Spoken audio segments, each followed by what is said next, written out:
This is a overview of the QLSArchive plugin from QuadLogic Systems in the UK. This is a product that connects CatDV directly to the Archiware P5 system. Allows you to do automated archival and file movement between the two systems using this plugin. The system itself is completely graphically driven, very easy to get set up. We have a basic settings panel here where we can put in our information about where NSDChat lives on our system. This is the P5 API CLI tool. The host and username and password and port of the P5 system. We can then hit connect, and it will show all of the different archive plans that we have within the system set up. And if we look at our list here and then we hop over to our actual P5 server and look at our list, you'll see that these are the same plans. You can also see within the QLSArchive tool that some of these plans are disabled, much like they are within the P5 system. So to add a plan, you simply select it and hit add. It'll add it to an available plan within CatDV. You also want to make sure that you set the host to be the host name of your system that is holding the actual files. You can see all of the different hosts or clients that I have within P5 are available here as well. So all of my different clients are available in this pull down.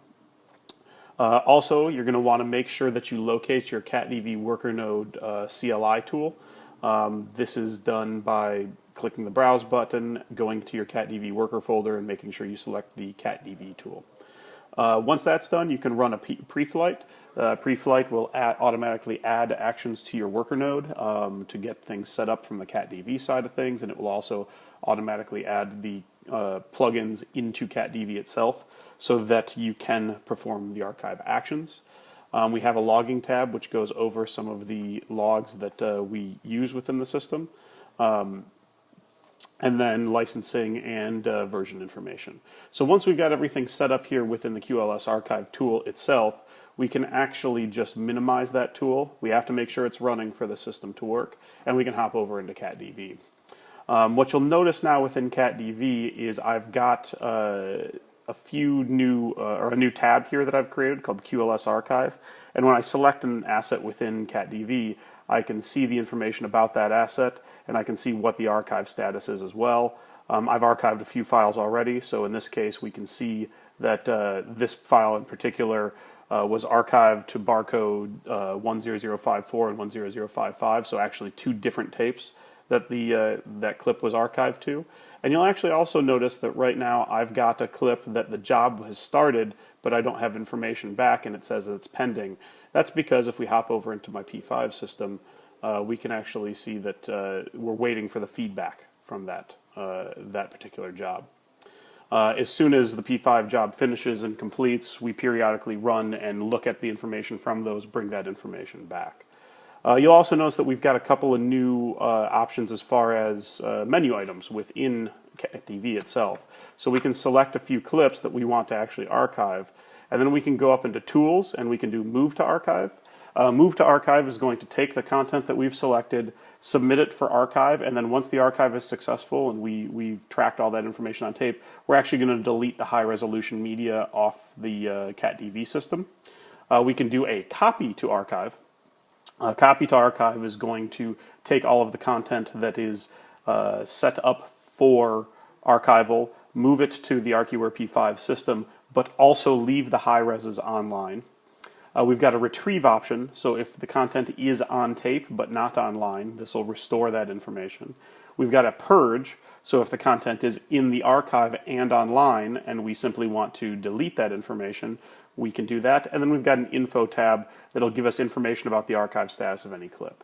So if I highlight one of my clips that has been archived and I go up to my tools menu and click info, I can get information about when that clip was done, how big that clip was, how long it took, and I can also get an update as to what's going on with the system currently. So right now I've got no archive or backup jobs submitted. I've got a few items pending. I've got no purges pending, anything along those lines, and it shows me that everything's running as well.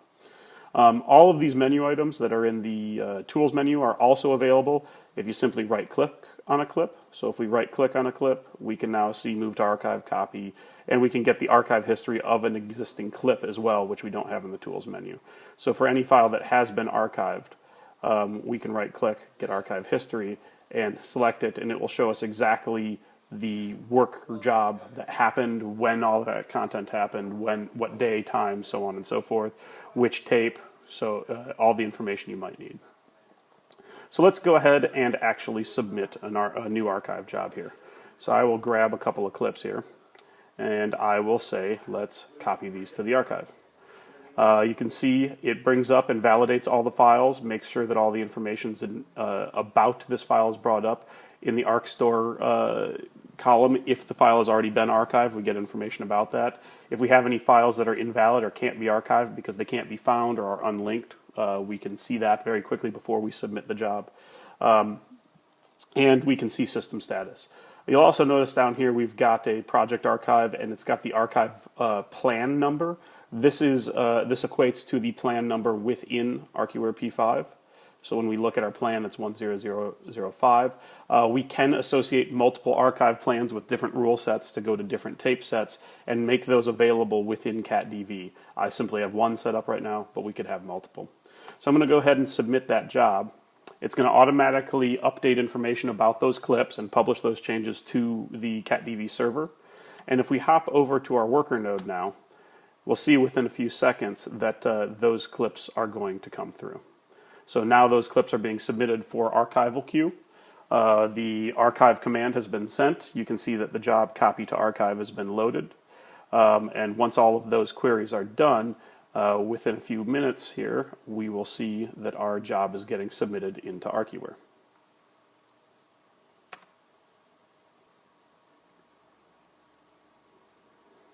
So now our job has been submitted. We can see that the CLI archive job has started. That's the job that was submitted from CatDV. And we can see our 4 files are going to be archived to tape. If we want to get some information about those, we can look pretty quickly here and see what's going on. We can also hop back to CatDV. If we do our info, we can actually get status on what jobs are currently running and what's happening within the system. So now that we've got a little bit of information about what's going on within the system, status of the system, we can see what's going on with the actual job in place.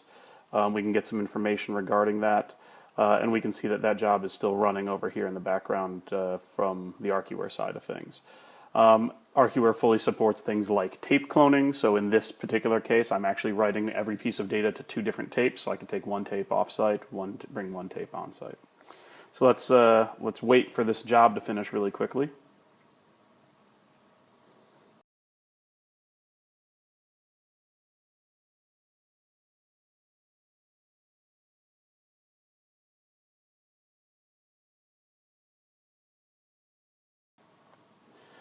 All right, now that our archive job is complete, let's go and show you what happens when we do a restore.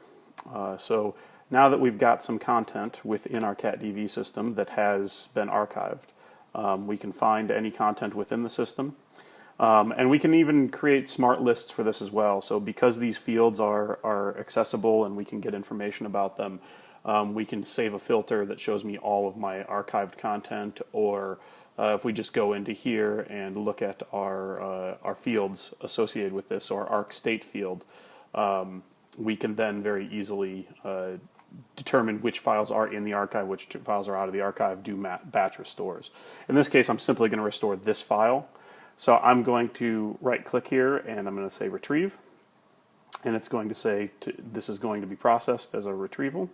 I'm going to submit that job. The update's going to happen to the CatDV server. If we hop back over to our worker node again, we will see that within a second here our retrieval command goes through. So here it is, retrieve from archive. And then if we wait a few more seconds, we will be able to see that job flowing through.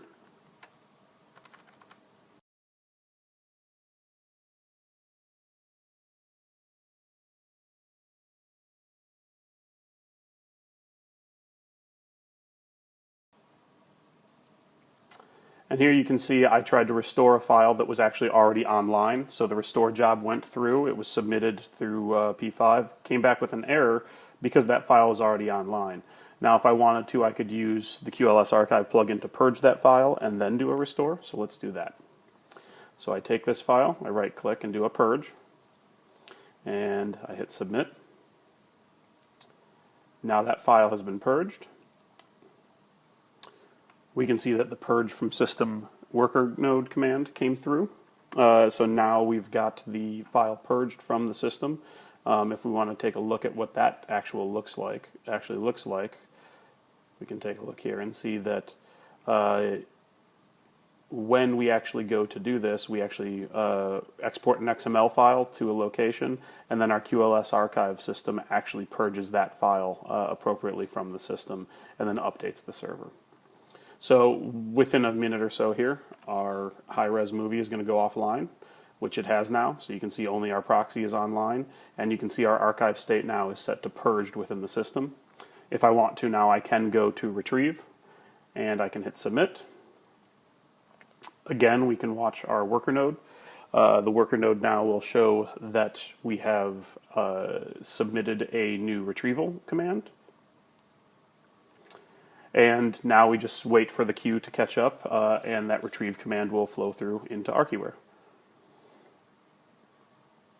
So now there's a restore job running.